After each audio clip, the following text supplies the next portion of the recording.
Ayana lost everything before the sun went down. That morning she had still been a wife, still a mother, still a woman who believed tomorrow would come gently. Her husband Daniel had kissed her forehead before leaving the small cabin to repair the fence near the southern field. Their little son Elias had followed him with a wooden horse in his hand. Ayana remembered laughing at the sight. Elias was only 5 years old, but he walked behind his father as if he were already a grown man. That was the last peaceful memory she had. By afternoon the wind changed. The birds fled from the trees. Then came the sound of horses. Too many horses. Too fast. Ayana stepped outside and saw smoke rising beyond the fields. At first she did not understand. Then she heard the first scream. The settlement was under attack. Men with covered faces rode between the cabins. They were not warriors. They were outlaws. Cruel men who had come for horses, supplies, and anything they could steal. Daniel ran toward the house with Elias in his arms. Ayana opened the door and reached for them, but chaos swallowed the world. A shot rang out, then another. Daniel fell before he reached the porch. Elias screamed. Ayana ran toward them, but someone grabbed her from behind. She fought with all her strength. She bit. She kicked. She screamed her son's name until her throat burned, but the smoke grew thicker. The horses thundered around her. A burning beam fell from the roof of a nearby stable. For one terrible moment, she saw Daniel lying still in the dust. Then she saw Elias disappear behind smoke and fire. After that, her memory broke into pieces. A neighbor pulled her away. Someone shouted that they had to run. Ayana fought to go back. She wanted her husband. She wanted her child. But the fire spread too quickly. The settlement became a place of screams and ash. By nightfall, only ruins remained.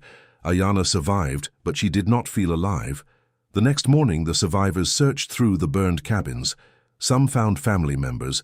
Some found nothing. Ayana found Daniel's wedding ring in the dirt. She found a small piece of Elias's wooden horse. Nothing more, no body, no farewell, no answer, only silence. For 3 days she sat beside the ruins of her home. People tried to speak to her. She did not answer. They told her she should come with them to the next town.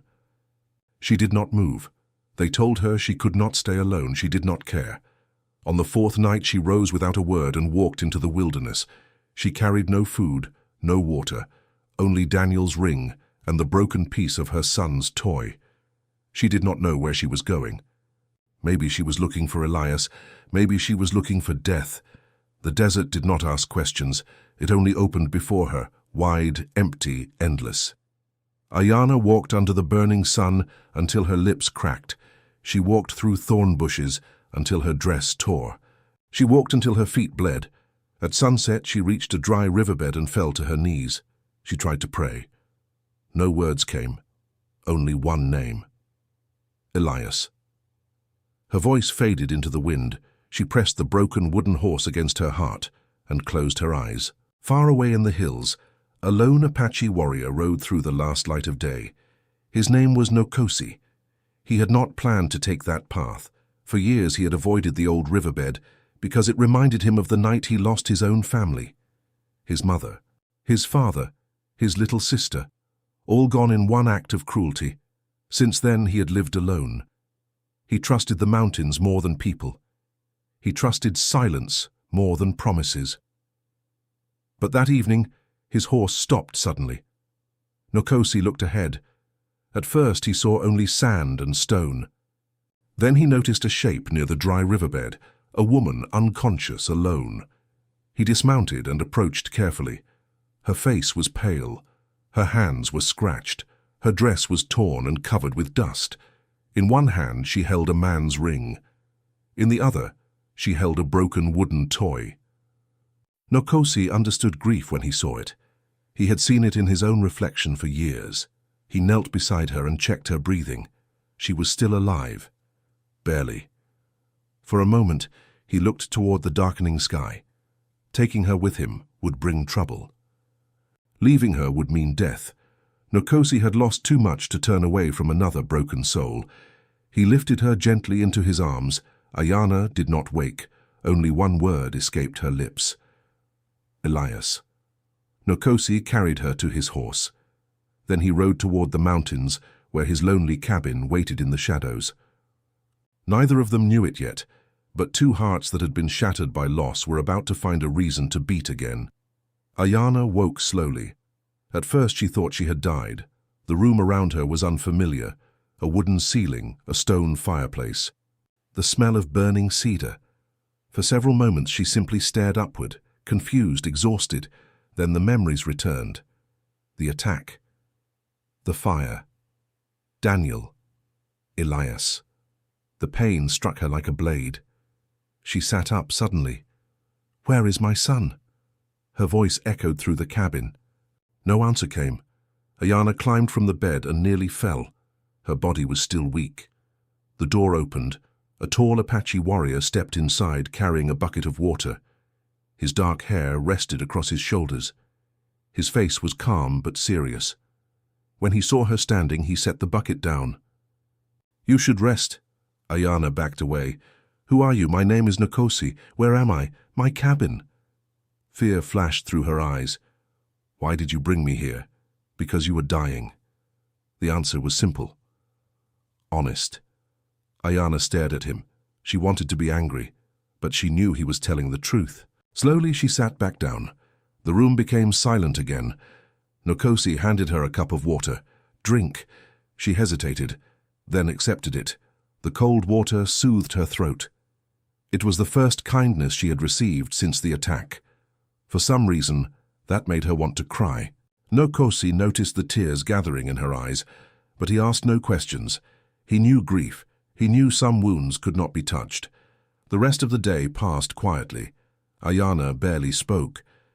She sat near the window, staring toward the mountains. Every time she closed her eyes, she saw Daniel falling. She heard Elias calling for her. She wondered if her son had suffered. The thought was unbearable. Late that evening, Nkosi prepared food, a simple meal. He placed it beside her. "You need to eat." "I am not hungry. You still need to eat." His voice remained calm. Not demanding, not harsh, just certain. Eventually she took a few bites, then a few more. When she finished, she realized it was the first real meal she had eaten in days. Night settled over the mountains. Wind whispered outside the cabin. Ayana sat beside the fire. Nkosi sat across from her. Neither spoke for a long time. Finally, Ayana looked at him. "Why do you live alone?" The question surprised him. He stared into the flames. "Because everyone I loved is gone." Ayana felt something tighten inside her chest. "What happened?" "Many years ago my family was killed. My parents, my sister. I was the only one who survived." The room became silent again. For the first time, Ayana looked at him differently. Not as a stranger, not as the man who rescued her, but as someone carrying pain as heavy as her own. "How old were you?" 16. Ayana lowered her eyes. "I am sorry." Nkosi nodded. "So am I." The fire crackled between them. For a moment, neither felt completely alone. The next morning, Ayana walked outside. The mountains stretched endlessly around her. Beautiful, peaceful, nothing like the burning nightmare she had escaped, yet the beauty meant nothing, because her heart was still broken. She wandered to a small stream behind the cabin. There she opened her hand. Daniel's ring rested in her palm. Beside it was the broken piece of Elias's wooden horse. The sight shattered what little strength remained inside her. She fell to her knees. Tears streamed down her face. "I am sorry," she whispered. "I could not save you." The grief overwhelmed her. She did not notice Nkosi approaching. He stopped several steps away. He did not interrupt, did not offer empty words. He simply stood there, understanding. When Ayana finally looked up, she found him watching quietly. "I failed them." "No." The word came immediately. She shook her head. "You do not know what happened." "I know enough." Ayana stared at him. "You survived. That does not make you guilty." The words struck deep. No one had said anything like that before. For days, she had blamed herself, every moment, every breath. Now, for the first time, Someone challenged that belief. Ayana looked away quickly. More tears came, but these felt different, softer somehow, less hopeless. Far away beyond the mountains, another man stared into a campfire. A scar crossed one side of his face. His name was Victor Kane, leader of the outlaws responsible for the attack. One of his men approached. "We found survivors from the settlement." Victor smiled coldly. "Any witnesses?" "Maybe." Victor tossed a stick into the flames. "Find them. Every single one." The man nodded and walked away. Victor watched the fire burn. He had no idea. That one survivor was already hidden deep within the mountains, and that fate was quietly leading her toward the one man capable of protecting her. Several days passed. The mountains remained quiet. No strangers appeared. No danger reached the cabin. For the first time since the attack, Ayana slept through an entire night. The nightmares still came, but less often, and when she woke, she no longer found herself completely alone. One morning she stepped outside carrying a bucket of water. The sun had just risen above the peaks. Nkosi was repairing a wooden fence near the stream. Ayana watched him for a moment. There was something peaceful about the way he worked. No hurry. No anger, just patience. She had not seen much patience in the world lately. Finally, she walked toward him. "Can I help?" Nkosi looked surprised. "You do not have to." "I know, but I want to." For a moment he simply studied her face. Then he handed her a bundle of rope. Together they worked beside the stream. The task was simple, yet something important happened. For the first time since arriving at the cabin, Ayana felt useful. Not broken, not helpless. Useful. That evening they shared dinner outside. The sky was painted with orange and gold. Ayana watched birds crossing the valley. "They always know where to go," she said. "The birds, yes. Even when seasons change, even when storms come, they never seem lost." Nkosi smiled slightly. "Perhaps they feel lost sometimes too. They just keep flying anyway." Ayana looked at him. "You always know what to say." "No, I just spent many years talking to nobody except myself." That made her laugh, a real laugh, the first one since the attack. Nkosi looked away toward the mountains, but inside he felt something he had not felt in a very long time: warmth. Later that night, Ayana sat alone near the stream. The broken piece of Elias's wooden horse rested in her hands. She still carried it everywhere. Sometimes she imagined her son laughing, running through the grass, calling her name. The memories hurt.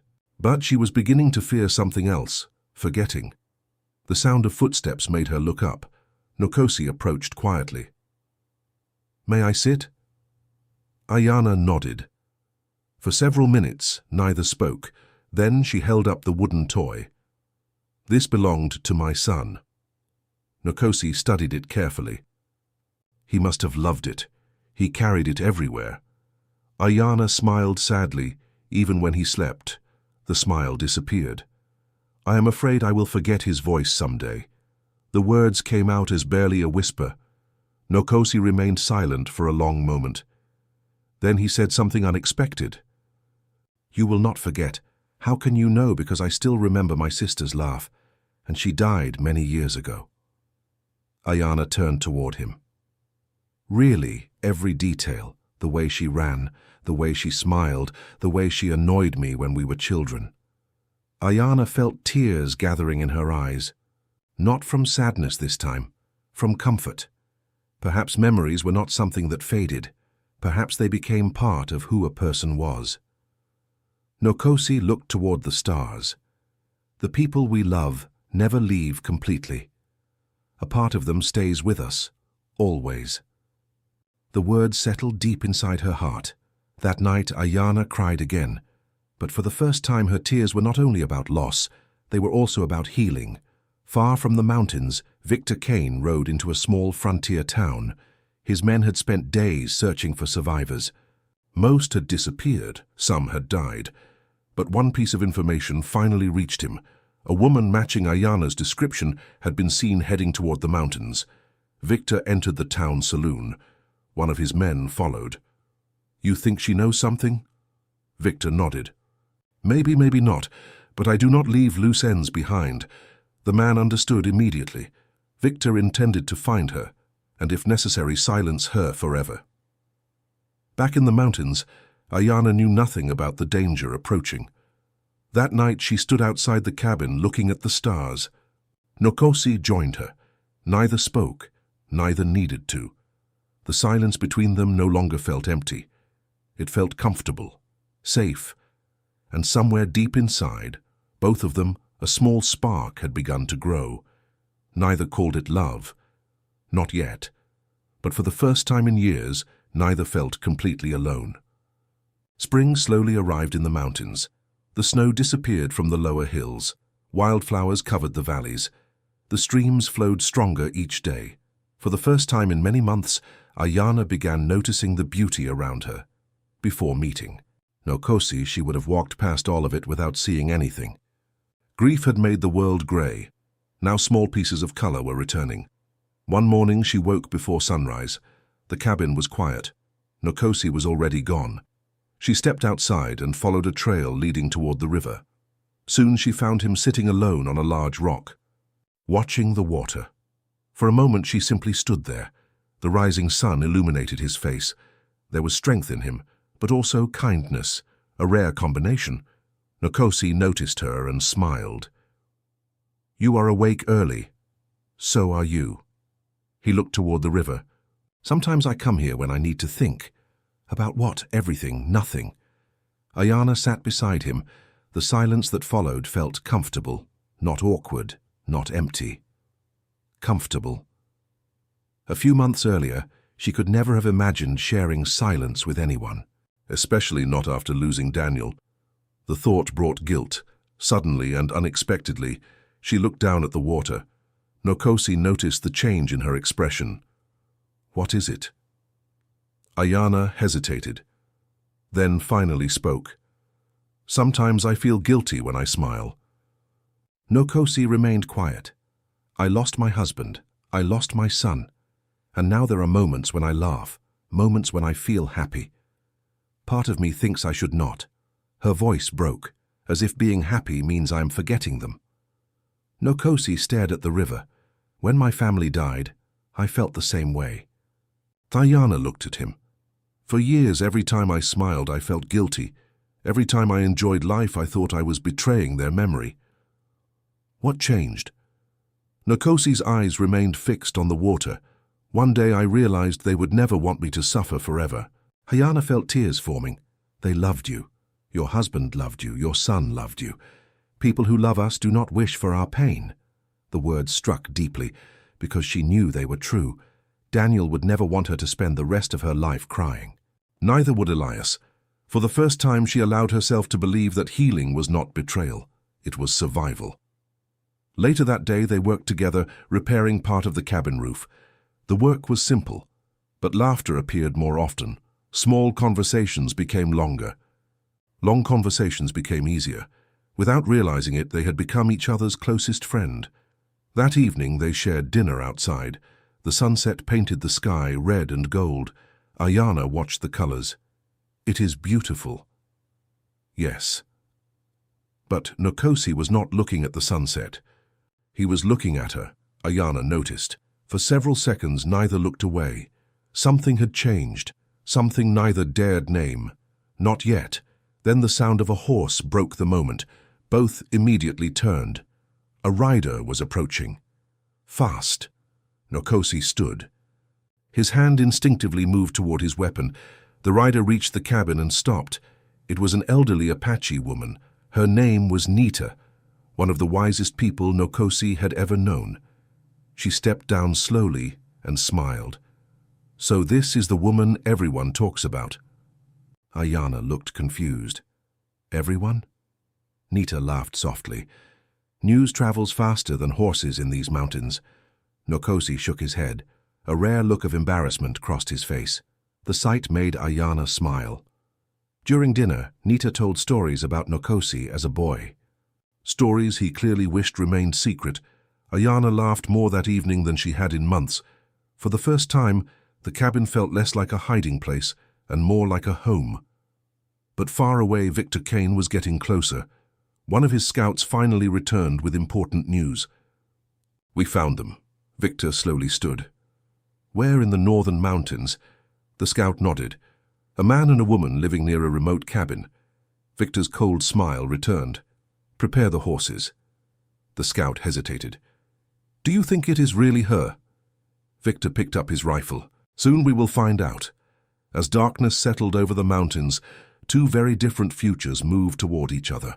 One carried love, the other carried danger, and neither had arrived yet. The next morning began peacefully. Ayana woke to the smell of coffee and fresh bread. For a few moments she forgot where she was, forgot the attack, forgot the pain, forgot everything. Then she heard Nkosi outside chopping wood. A small smile appeared on her face. That surprised her. Not long ago she had believed she would never smile again. Now it happened without her noticing. She stepped outside. The morning air was cool. Nkosi looked up from his work. "Good morning." "Good morning." Their eyes met. Neither looked away immediately. Nita noticed. The old woman hid a smile. After breakfast, she asked Ayana to help gather herbs in the hills. The two women spent hours walking through the valley. At one point, Nita stopped beside a patch of wildflowers. "You care about him." The words came without warning. Ayana nearly dropped the basket she was carrying. "What? Nkosi?" Ayana felt her cheeks grow warm. Nita laughed softly. "You do not need to answer. Your face already did." For several moments, Ayana said nothing. Then she looked toward the distant mountains. "Maybe Nita nodded, and he cares about you." Ayana lowered her eyes. Part of her wanted to be happy. Another part was afraid. Afraid to love again. Afraid to lose someone again. Nita seemed to understand. Pain teaches us to fear happiness, but fear is a poor guide for the heart. The words stayed with Ayana long after they returned to the cabin. That evening she found Nkosi sitting beside the stream. The sun was setting behind the mountains. The water reflected gold and orange light. "Beautiful, isn't it?" he asked. "Yes." For a while they simply watched the river. Then Ayana spoke. "Do you ever wish things had been different?" "Every day." Nkosi looked toward the horizon. "I wish my family had lived. I wish your husband and son had lived too." Ayana felt tears forming. But this time they were gentle tears, not the crushing grief she once carried. "I miss them every day." "I know." The answer was quiet, and somehow it helped, because Nkosi never tried to fix her pain. He simply stood beside her while she carried it. As darkness approached, they started walking back toward the cabin. Suddenly, Nkosi stopped. His expression changed. "What is it?" asked Ayana. "Tracks." He knelt near the edge of the trail. Several horses. "Recent." Ayana immediately felt a chill. "Travelers?" "No, too many." The warmth of the evening disappeared. Nkosi followed the tracks for several yards. Then he found something half buried in the dirt, a silver button. Ayana stared at it. Why does that matter? Nkosi's jaw tightened because it came from a frontier coat, not Apache clothing, not local clothing. Someone from outside these mountains is searching. At almost the same moment, Victor Kane and 4 of his men reached an old trading post. The owner recognized the description immediately. A woman and an Apache warrior? Yes. They passed through the northern valley weeks ago. Victor smiled. His prey was close, closer than ever. Back at the cabin, Nkosi said little during dinner. Nita noticed immediately. "They found us, didn't they?" "Not yet. But they are getting closer." Ayana felt her stomach tighten. For months she had lived in peace. Now the shadow of the past was returning. That night sleep refused to come. Near midnight she stepped outside. Moonlight covered the valley. She found Nkosi sitting alone near the fire. He looked up when she approached. "You should be resting." I could say the same thing. For the first time he laughed. A quiet laugh. Ayana sat beside him. Very close, neither moved away. "If danger comes," she said softly, "I do not want you getting hurt because of me." Nkosi turned toward her. "Listen to me. What happened to you is not your fault, and whatever comes next you will not face it alone." The words struck deep inside her heart. For a long moment neither spoke. The fire crackled between them. The mountain stood silent around them. Then, slowly, without thinking, Ayana reached for his hand. Nkosi looked down, then gently held hers. Neither pulled away. And for the first time both understood something important. What connected them was no longer friendship. It was becoming something much deeper, something neither of them could stop. Far away, Victor Kane stared into a campfire. "Tomorrow," he said. "Tomorrow we ride into the mountains. One way or another we will find her." The hunt was almost over, and the greatest test of Ayana and Nkosi's lives was about to begin. The next morning, the mountains felt different. The air was still. The birds were quieter. Even the wind seemed cautious. Nkosi noticed it immediately. Years of living alone had taught him to listen to things other people ignored. Something was wrong. He stepped outside before sunrise and followed the trail where he had found the horse tracks. The signs were clearer now. More riders had passed through the area during the night. Ayana found him studying the ground. "You barely slept." "Neither did you." She looked at the tracks. "Are they closer?" "Yes." The answer was enough. Neither needed more explanation. By midday, Nkosi had prepared the horses and packed supplies. Nita watched him from the porch. "You are planning to leave for a few days." The old woman nodded. She understood. The cabin was no longer safe. If Victor found it, the danger would come directly to their door. That afternoon they headed deeper into the mountains. Nkosi knew hidden valleys few people had ever seen, places where entire weeks could pass without encountering another human being. As they traveled, Ayana noticed how naturally she rode beside him now. Months earlier she had been a stranger. Now his presence felt familiar, comforting, like home. Late in the afternoon, they reached a high ridge overlooking a valley below. Nkosi suddenly raised a hand. "Stop!" Ayana immediately pulled her horse to a halt. "What is it?" He pointed toward the valley floor. Several riders, 5 of them, moving slowly, searching. Even from a distance, their intentions were obvious. Victor's men. Ayana felt her stomach tighten. "They found us." "Not yet, but they are close." The riders continued moving below, examining trails, looking for signs. Nkosi watched carefully, then his expression changed. "What? Look at the man in front." Ayana narrowed her eyes. The distance was great, but she could still make out the figure. Then her face went pale. "I know him." Nkosi looked at her. "Who is he?" "His name is Marcus Reed. He was there during the attack." The memory returned instantly. Marcus had ridden beside Victor that day. She remembered his face, his voice, his laughter while homes burned around him. Ayana felt anger rising inside her.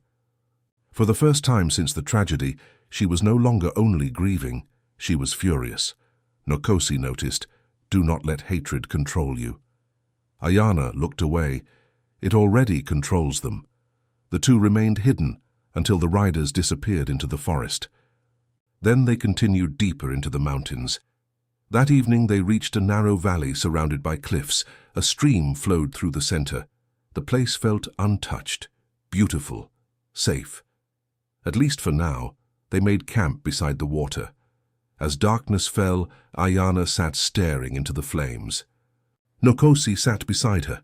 For a long time neither spoke. Finally Ayana broke the silence. "Sometimes I wonder what Elias would look like now." Nkosi listened quietly. He would be bigger, stronger. Maybe he would ride horses. Maybe he would ask too many questions. A small smile appeared on her face. He already asked too many questions. Nkosi smiled too. Then the smile faded. Ayana looked at him. "What are you thinking about?" "My sister." The answer surprised her. "You rarely talk about her." "I know." The fire crackled softly. "She loved these mountains. Sometimes I think she would have liked you." Ayana felt warmth spread through her chest. Why? Because she always tried to help lonely people. The words lingered between them. Slowly their eyes met. Neither looked away. The silence felt different now. Not the silence of grief. Not the silence of strangers. Something else. Something deeper. Nkosi reached for her hand. Ayana let him. For several moments, neither spoke. Then she rested her head gently against his shoulder. Neither noticed how much time passed. For the first time in years, both felt peace, real peace. But far below the mountains, Victor Kane was studying a map beside his campfire. One of his men returned from scouting. We found their trail. Victor slowly smiled. How far? Less than a day. The outlaw stood. His eyes gleamed in the firelight. Tomorrow this ends. The man nodded. Victor looked toward the dark mountains. For months he had searched. For months Ayana had escaped. Now he believed the hunt was finally over. What he did not know was that the Apache, warrior protecting her, was prepared to risk everything, and very soon their paths would collide. Victor Kane was no longer searching. He was hunting. The difference mattered. A search could end in failure. A hunt ended only when someone was caught. As dawn broke over the mountains, Victor and his men followed the trail left by Nkosi and Ayana. The signs were fresh, broken branches, horse tracks, a campfire that had burned only hours earlier. Victor smiled. They are close. Very close. Meanwhile, Ayana and Nkosi were unaware of how near the danger had become. The morning felt peaceful. Sunlight covered the valley. The stream sparkled between the rocks. For a few precious hours the world seemed normal again. Ayana sat beside the water-washing clothes. Nkosi was repairing a fishing net. Occasionally their eyes met. Occasionally they smiled. Neither needed many words anymore. Their silence had become a language of its own. Later that afternoon they climbed a nearby hill to watch the sunset. The view stretched for miles, mountains, forests, open sky. Ayana stood beside him. Do you ever think about the future? Every day. What do you see? Nkosi was quiet for a moment. Then he answered honestly, For a long time I saw nothing. Now? Now I see a cabin that is not empty. Ayana felt her heart beat faster. Nkosi turned toward her. I see laughter again. I see peace. And I see you. The words were simple, but they carried more meaning than any speech. Ayana looked down. Tears gathered in her eyes. Not sad tears, the kind that appear when a wounded heart finally begins to believe in happiness. She reached for his hand. Nkosi gently held it. For several moments neither spoke. Then Ayana whispered something she had not said to anyone since losing her family. I do not want to be alone anymore. You won't be. The answer came immediately, without hesitation, without doubt. And for the first time since the attack, she truly believed it. As the sun disappeared behind the mountains, Nkosi leaned closer. Their foreheads touched. The world seemed to disappear around them, the grief, the loneliness, the years of pain. Everything faded. Only that moment remained. Then a gunshot shattered the silence. The sound echoed across the valley. Ayana jumped. Nkosi immediately pulled her down behind the rocks. Another shot followed. This one closer, much closer. The peace was over. Nkosi carefully looked over the ridge. His expression hardened instantly. Ayana already knew the answer before he spoke. Victor? Nkosi nodded. Victor and 6 armed men were riding into the valley below.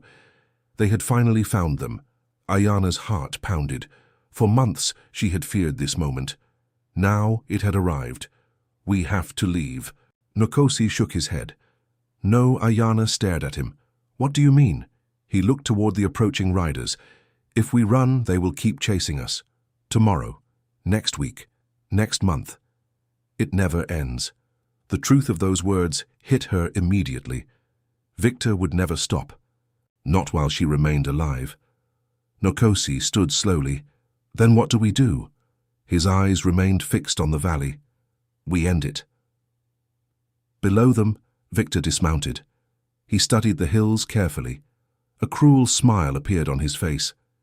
He knew they were close. He could almost feel it. One of his men pointed toward the ridge. Tracks, fresh ones. Victor nodded. Spread out. Search every trail.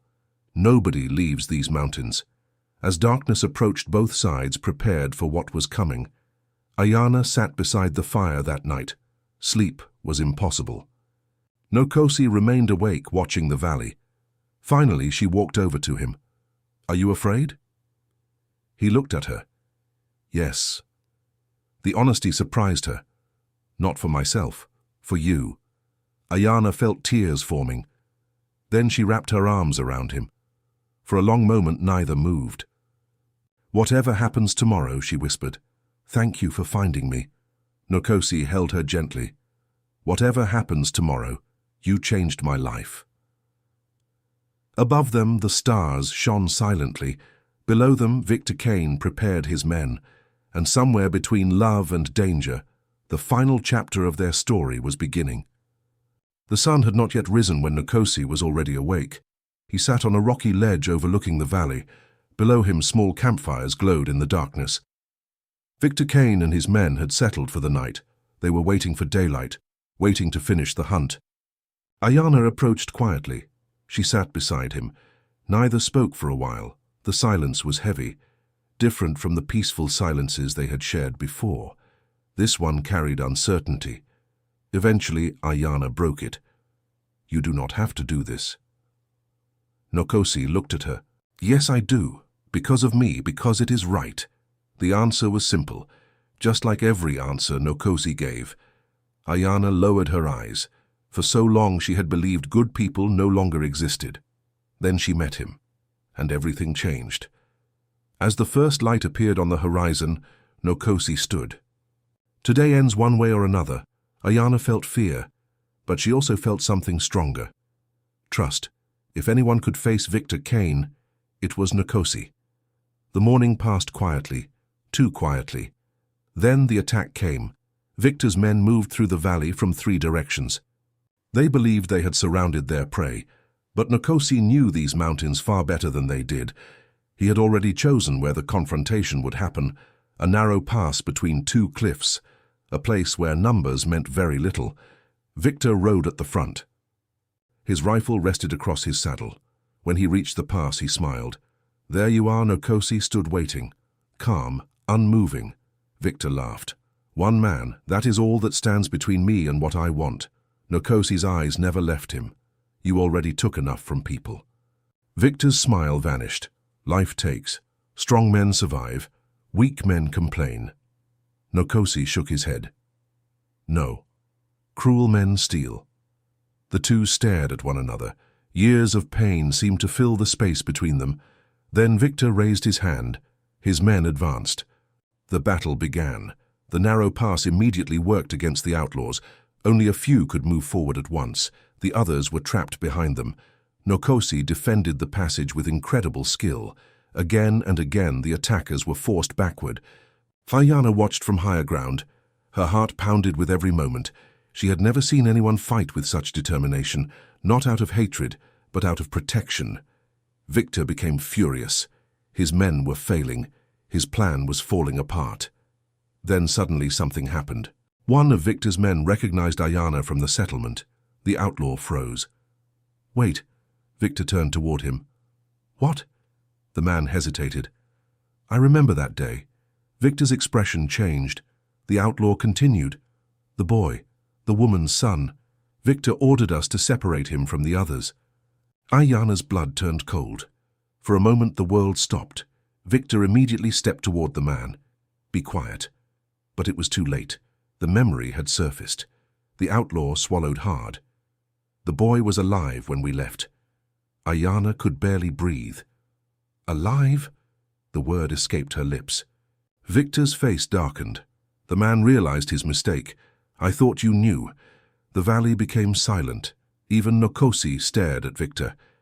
Ayana stepped forward. "What did you do?" Victor said nothing. "What did you do with my son?" Her voice broke. Victor looked away for the first time. And in that moment everyone understood. He was hiding something.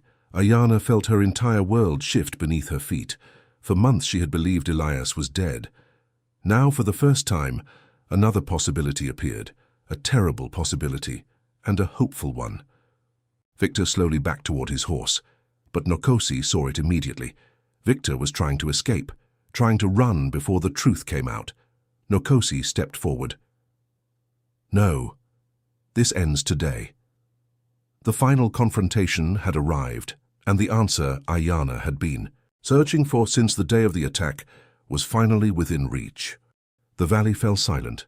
No one moved. No one spoke. Ayana stood frozen. Her heart pounded so hard she could barely breathe. Alive. The word echoed inside her mind again and again. Alive. For months she had mourned her son. For months she had believed he was gone forever. Now everything had changed. She stepped toward the outlaw who had spoken. "Tell me." Her voice trembled. "Tell me what happened." The man glanced nervously at Victor, then back at Ayana. The boy survived the attack. Ayana felt tears instantly fill her eyes. "Where is he?" The outlaw swallowed hard. Victor sold him. The words hit everyone like a thunderbolt. Even Victor's own men looked shocked. Ayana stared at him. Sold him? Victor's face remained cold. The truth was finally exposed. Months ago, he had captured several children during the raid. Children were valuable. Some buyers paid well. Victor never cared about families, only money, only power. Ayana felt grief transform into anger, the deepest anger she had ever known. "Where is my son?" Victor did not answer. Instead, he slowly backed toward his horse. Nkosi stepped forward. "You are not leaving." Victor reached for his rifle. The movement was quick, but Nkosi was quicker. Within seconds, the outlaw found himself surrounded. Even several of his own men refused to help him. The man who had revealed the truth stepped away. "I am done following you." One by one, others lowered their weapons. Victor realized he was alone. For the first time, fear appeared in his eyes. The mighty outlaw leader had lost everything. Ayana walked closer. "Tell me where Elias is." Victor hesitated. Then he laughed bitterly. "You think I remember every child?" Ayana closed her eyes. The answer hurt. But before despair could return, the outlaw who had spoken earlier stepped forward. "I remember." Everyone looked at him. The boy was taken south, to a ranch near the Red Valley. The owner had no children. He paid for workers. Ayana could hardly breathe. Red Valley. The name meant hope. For the first time since the attack, there was a real chance, a real lead. Victor suddenly tried to escape. He jumped onto his horse and rode toward the open valley. But he never got far. Several of his former men blocked his path, the same men he had used and betrayed for years. Victor pulled on the reins. Trapped, defeated, finished. The outlaw who had once terrified entire settlements now stood completely alone. Nkosi approached. The fight was over. Victor lowered his head, not out of regret, only because he had lost. The remaining outlaws tied his hands and turned him over to the authorities in the nearest town. At last, his reign of violence ended. But Ayana barely noticed. Her thoughts were elsewhere. Elias, her son, may be alive, may be waiting somewhere. That night, nobody slept. The camp remained awake until dawn. As soon as the first light appeared, Ayana and Nkosi began preparing for the journey south. Nita smiled when she saw them. "I knew your story was not finished, neither did Ayana. Not anymore. The hopeless woman who had wandered into the desert months ago was gone. In her place stood someone stronger, someone willing to fight for life again." Before leaving, she walked alone to the edge of the valley. She held Daniel's ring in one hand, the broken wooden horse in the other. For months, those objects had been symbols of loss. Now they became symbols of hope. Nkosi joined her. "Ready?" Ayana looked toward the distant horizon, toward Red Valley, toward the possibility she had dreamed about every night. Yes, together they mounted their horses, and together they began the most important journey of their lives. Because somewhere beyond the mountains, the answer to a mother's prayers might still be waiting, and neither of them was willing to give up now. The journey to Red Valley took 6 days. 6 days filled with hope. 6 days filled with fear. Ayana barely slept. Every night she imagined a different outcome. Sometimes she saw Elias running toward her. Sometimes she feared arriving too late. Nkosi remained beside her through every mile. Whenever doubt appeared, he reminded her to keep moving forward. On the 7th morning, they finally reached Red Valley. The ranch stood alone near a river. Several workers moved between the barns. Ayana's heart raced. This was the place where her son's trail had ended. And perhaps where it would begin again. They approached slowly. An older ranch owner came out to meet them. His name was Samuel Carter. At first he seemed cautious, then Ayana explained everything. The attack. Victor Kane, the missing boy. Samuel listened silently. As the story unfolded, his expression changed. Finally he spoke. How old would the boy be now? 7. Samuel lowered his eyes, then he turned toward the ranch house. Ayana followed his gaze. The front door opened. A young boy stepped outside. Dark hair. Small frame. Familiar eyes. The wooden horse. Ayana stopped breathing. The boy carried half of a broken wooden horse in his hand. The other half was resting in Ayana's pocket. For a moment, the world disappeared. Elias. The boy looked confused, then his eyes widened. Mother. Ayana broke into tears. She ran toward him. Elias ran too. A second later, they were in each other's arms. Neither wanted to let go. Neither could stop crying. Months of grief shattered in a single moment. Nkosi watched quietly. His eyes filled with tears as well. The impossible had happened. Elias was alive. Samuel later explained everything. He had bought the boy from men who claimed to be rescuing orphans. He never knew the truth. Once he realized what had happened, he immediately apologized. Ayana did not blame him. Because Samuel had treated Elias kindly, fed him, protected him, loved him as if he were his own child. For the first time since the attack, Ayana felt complete. Not because the pain had vanished. Daniel was still gone. Nothing could change that. But Elias was alive. And hope had returned. Several weeks later, they returned to the mountains. This time as a family, Elias quickly became attached to Nkosi. The boy followed him everywhere, asked endless questions, wanted to learn everything. One evening they sat beside the stream. Elias had fallen asleep nearby. Ayana smiled as she watched him. I thought I lost everything. Nkosi gently took her hand. So did I. The setting sun painted the valley gold. For a long moment, neither spoke. Then Nkosi reached into his pocket. Ayana looked surprised. What is that? Something I should have done a long time ago. He opened his hand.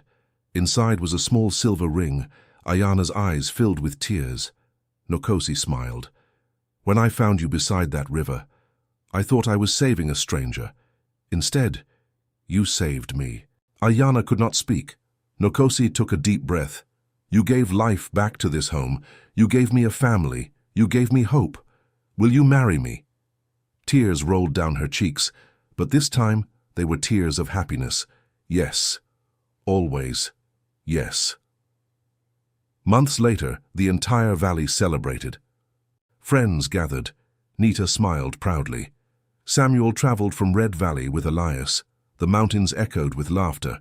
For the first time in many years, the cabin was full of life, full of love. As the ceremony ended, Ayana looked toward the sky. For a moment she thought about Daniel. Then she smiled, not because she had forgotten him, but because she believed he would want this. He would want her to live, to love, to be happy. That evening, Nkosi and Ayana stood beside the stream where so much had changed. Elias played nearby. His laughter filled the valley. The sound was beautiful, the sound of a future. Two broken souls had found each other when they needed it most. A grieving mother had found her son. A lonely warrior had found a family. And together they discovered something stronger than loss. Something stronger than pain. Love, the kind of love that survives every storm. The kind of love that brings people home. And the kind of love neither of them would ever lose again.